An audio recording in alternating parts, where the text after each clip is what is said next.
Assalamualaikum, kita ketemu lagi di channelku Izzatil Andawiyah. Hari ini aku pengen merekomendasikan ke kalian buku-buku terbaik yang aku baca di tahun 2021. Nah, aku udah ngumpulin 10 buku totalnya, ada 5 buku fiksi dan 5 buku non-fiksi. Untuk hari ini kita mulai dari buku fiksi dulu ya. Oke.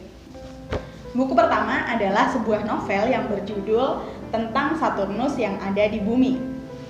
Buku ini, kalau kata penulisnya, Teh Ocha bilang, buku ini adalah kumpulan catatan beliau selama berkuliah S2 astronomi yang dituangkan dalam bentuk tinlit. Wow, penasaran nggak tuh dengernya? Dan begitu aku baca, aku sangat menikmati penuturan Teh Ocha dalam novel ini. Jadi di sini Teh Ocha menggambarkan menceritakan keindahan dunia astronomi, keindahan alam semesta kepada kita melalui sesosok perempuan, sesosok gadis yang bernama Saturnia. Nah, ceritanya di buku ini kita diajak untuk bareng-bareng mengintip buku harian Saturnia dengan cerita kesehariannya yang unik, karena Saturnia sendiri juga pribadi yang unik gitu. Dia pribadi yang jujur, lugu, dan nggak neko-neko lah hidupnya. Dan kalau aku bertemu seorang Saturnia di dunia nyata, aku rasa kita bisa jadi teman baik gitu. Di buku ini Teh Ocha tuh menggambarkan astronomi bukan dengan istilah-istilah yang belibet, bukan bikin kita ruwet dan bikin kita pusing gitu ya, tapi justru caranya bertutur itu membuat kita memahami alam semesta tuh sebagai sesuatu yang indah, kita bisa mengaguminya, kita bisa memahami makna yang terjadi di baliknya, dan rasanya belajar astronomi itu bisa sangat relatable gitu dengan kehidupan kita sehari-hari. Dan buku ini tuh bikin hati kita hangat. Bisa dibilang genrenya ini romance komedi sih. Cuman ya itu tadi, penuh dengan syarat dengan pelajaran hidup. Cuman aku ngerasa sayang banget buku ini sepertinya belum banyak diketahui orang, karena memang dia diterbitkan dan didistribusikan secara indie. Jadi kalau kalian nyari kayak di Gramedia atau toko-toko buku besar lainnya, sepertinya tidak akan ketemu. Jadi nanti link untuk pembeliannya aku taruh di description box ya. Novel yang kedua ini adalah bentuknya serial. Ini serial yang menemaniku sepanjang 2021 kemarin, karena memang terbitnya itu mulai dari Januari sampai terakhir Desember 2021 kemarin. Judulnya adalah Rapi Jali. Kalau digabung kelihatan sangat tebel ya, tapi memang seru banget ngikutin serial ini sepanjang tahun.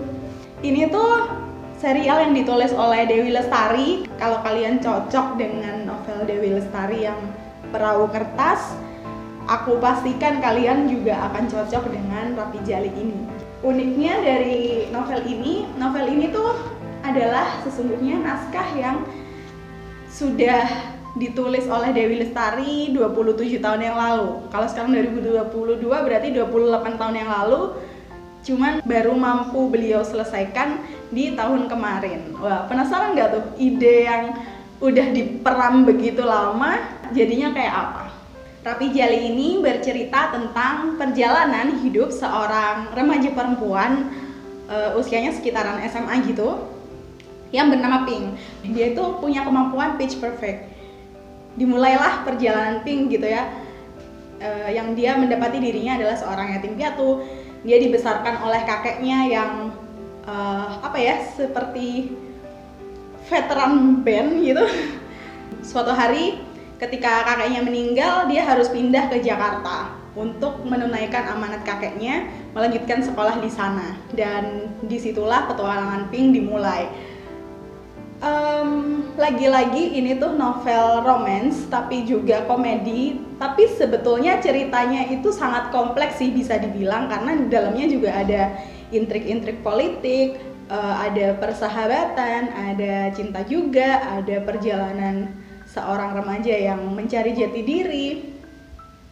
Semuanya dituturkan dengan sangat mengalir, membuat kita terhanyut dalam ceritanya, masuk dalam dunia mereka. Dan rasanya kita apa ya, dibawa kembali ke indahnya masa-masa sekolah gitu. Aku seneng banget dengan perasaan itu ketika membaca buku ini. Dan kalau kalian jiper duluan, lihat tebelnya, percayalah ketika membaca kalian gak akan bisa berhenti, karena se-page turner itu bener-bener apa ya, gak bisa ngapa-ngapain selain pengen cepet-cepet nyelesain ceritanya. Ini cocok dibaca untuk teman-teman yang mungkin nyari novel-novel yang menghibur gitu ya. Dan menurutku ini bisa relate sih sama semua orang, karena pergulatan-pergulatan batin yang dihadapi oleh karakter-karakter di dalamnya gitu. Meskipun kita udah gak remaja lagi, aku yakin kita tuh masih bisa relate at some point gitu. Jadi aku sangat merekomendasikan untuk baca buku ini. Dan yang mengharukan ya, meskipun ini tuh kayak novel komedi romcom yang kocak gitu, tapi sama Dewi Lestari itu digarap dengan sangat serius, bahkan dibikinin soundtracknya. Kalian juga bisa denger soundtracknya sambil baca, dan itu rasanya kayak feel-nya tuh lebih dapet gitu. Ada juga novel yang aku sangat suka, judulnya Keajaiban Toko Kelontong Namiya. Cuman aku bacanya waktu itu di Gramedia Digital, jadi nggak bisa nunjukin buku fisiknya ke kalian. Penampakannya seperti ini, kalian bisa cari di manapun deh kayaknya, karena ini buku hype banget, terus diterbitkannya oleh penerbit besar, jadi cukup mudah didapat. Ini adalah buku Keigo Higashino pertama yang aku baca. Dulunya aku kira Keigo Higashino itu hanya menulis thriller atau apa ya, novel-novel detektif gitu, istilahnya misteri, sehingga aku tidak pernah mencoba baca novelnya, sampai aku mengetahui tentang Keajaiban Toko Kelontong Namiya ini yang kata orang-orang banyak disebut sebagai novel yang heartwarming. Begitu aku baca, aku sangat memahami kenapa novel ini begitu populer. Yang pertama, karakter-karakternya itu sangat kuat. Jadi novel ini mengisahkan sekomplotan pencuri amatir yang baru pertama kali mencuri, kemudian mereka lari dari kejaran aparat dengan bersembunyi di suatu toko kelontong yang kelihatannya itu udah mangkrak, udah tua, nggak dipakai lagi, nggak ada yang menghuni. Ternyata begitu mereka masuk ke dalamnya, tiba-tiba ketika malam hari itu ada surat yang masuk, dan surat itu berisikan bisa dibilang permohonan konsultasi yang setelah mereka analisa sepertinya surat itu datang dari masa lalu. Nah loh, serunya di situ. Jadi sepertinya toko kelontong ini itu seperti lorong waktu yang menghubungkan mereka dengan dunia di masa lalu. Dan disitulah ceritanya dimulai. Yang membuat novel ini tuh sangat menarik adalah kepiawaian Keigo Higashino dalam meramu, dalam menjalin, dalam merajut setiap cerita di dalamnya, yang membuat kita itu terhanyut dan terkagum-kagum, tiba-tiba nggak sadar loh gitu. Jadi kayak aku mengerti kenapa ini disebut keajaiban, karena novel ini memang begitu ajaib sih ketika dibaca. Aku sangat merekomendasikan buku ini dibaca kalau kalian pengen membaca sesuatu yang bikin kalian tenang, bikin kalian merasa lebih baik. Bacalah novel ini. Terus novel keempat adalah The Midnight Library, karyanya Matt Haig, atau kalau diterjemahkan jadi Perpustakaan Tengah Malam. Bercerita tentang perjalanan seorang perempuan, seorang gadis bernama Nora, yang dia merasa pada satu titik hidupnya itu kok hanya berupa kesialan demi kesialan yang menimpa ya. Dia merasa nggak puas dengan hidupnya yang sekarang. Dia menyesali banyak sekali keputusannya di masa lalu, hingga pada satu titik dia nggak kuat dan akhirnya memutuskan untuk mengakhiri hidupnya. Memang novel ini tuh diawali dengan cukup depressing sih, harus kuakui. Aku merasa bingung di awal-awal baca, kayak ini sebetulnya mau dibawa kemana gitu. Tapi makin dibaca ternyata petualangannya makin seru. Ketika Nora sudah mengakhiri hidupnya, ternyata sampailah dia di suatu tempat yang terasa asing tapi juga familiar, karena itu adalah perpustakaan tempat Nora dulu sering nongkrong ketika sekolah Dan di dalamnya dia bertemu Mrs. Elm yang juga penjaga perpustakaannya dulu. Mrs. Elm inilah yang akan memandu Nora menghadapi dunia baru ini, berpetualang di dunia baru ini. Jadi dunianya itu, kalau kalian pernah nonton Soul, film Soul, itu dunia yang ini loh, setelah kehidupan dunia tapi sebelum kehidupan akhirat, bisa dibilang tempat itu loh, sepanjang itu, seperti itu. Aku nggak tahu namanya, lupa namanya, tapi seperti itu. Nah, di sana ada 2 macam buku. Yang pertama itu buku penyesalan, ya isinya list penyesalan Nora selama hidup. Dan satu lagi adalah buku yang seperti isinya tuh alternate universe gitu. Buku-buku yang berisi bagaimana sih hidup Nora ketika dia dulu mengambil pilihan yang berbeda dengan yang sudah diputuskan gitu. Novel ini tuh easy to like banget karena memang isu yang dibawa adalah isu yang sehari-hari kita hadapi. Pergulatan dengan diri sendiri, penyesalan. Aku yakin kita semua pernah mengalami dan kita pernah merangkai-rangkai skenario dalam kepala kita. Gimana ya hidupku kalau misal dulu aku memilih begitu daripada begini. Apa jadinya ya kalau misal dulu aku tidak memutuskan hal itu. Setelah baca novel ini tuh rasanya lebih legowo dengan takdir yang kita terima, takdir yang harus kita hadapi selama hidup di dunia.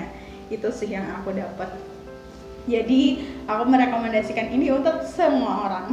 Rasanya semua bisa cocok. Terus novel yang kelima, novel yang terakhir, aku juga bacanya di format digital. Aku baca di Script, If Cats Disappeared from the World. Tapi setauku novel ini juga sudah diterjemahkan dalam bahasa Indonesia oleh penerbit baca dengan judul Jika Kucing Lenyap dari Dunia. Jadi silahkan dicari, ini mudah ditemukan juga novelnya. Novel ini tuh tipis tapi memberi pelajaran yang luar biasa. Dia bercerita tentang seorang pemuda yang berprofesi sebagai tukang pos. Yang pemuda ini tuh divonis kena penyakit yang mematikan dan kata dokter hidupnya tinggal beberapa hari lagi. Di saat-saat seperti itu, tiba-tiba dia kedatangan sesosok iblis, atau bisa dibilang kalau kalian nonton Death Note, itu semacam shinigaminya. Yang si iblis itu menawarkan perjanjian. Dia menawarkan bagaimana kalau hidupmu bisa di-extend, hidupmu bisa diperpanjang selama 1 hari, asalkan kamu mau menghilangkan satu benda dari dunia ini. Dan dari situlah ceritanya dimulai. Novel ini membuat aku banyak berefleksi tentang kehidupanku sendiri, tentang apa sih yang sebenarnya aku cari dalam hidup ini, dan membuatku berpikir dalam, membuatku memaknai hidup ini lebih dalam gitu. Aku merekomendasikan buku ini buat kalian yang suka novel-novel heartwarming sih, karena bisa dibilang sepertinya nih ya, novel-novel yang aku suka di tahun 2021 kemarin itu memang jenis novel-novel yang heartwarming, yang banyak memberikan pelajaran hidup, yang bikin aku berefleksi gitu. Jadi kalau kalian juga suka dengan buku-buku yang seperti itu, kayaknya kalian bakal cocok juga. Dan aku sangat senang kalau misal kalian merekomendasikan buku-buku serupa, novel-novel serupa kepadaku, karena jujur aku kurang explore sih kalau novel itu. Biasanya memang dapatnya dari rekomendasi teman-teman. Sepertinya segitu dulu untuk hari ini. Daripada kalian semakin penasaran dengan novel-novel yang aku ceritakan, aku sarankan kalian mending baca sendiri aja deh untuk menikmati pengalaman bacanya. Nanti share ke aku ya, kalian cocok sama yang mana. Sampai jumpa di video berikutnya. Assalamualaikum warahmatullahi wabarakatuh.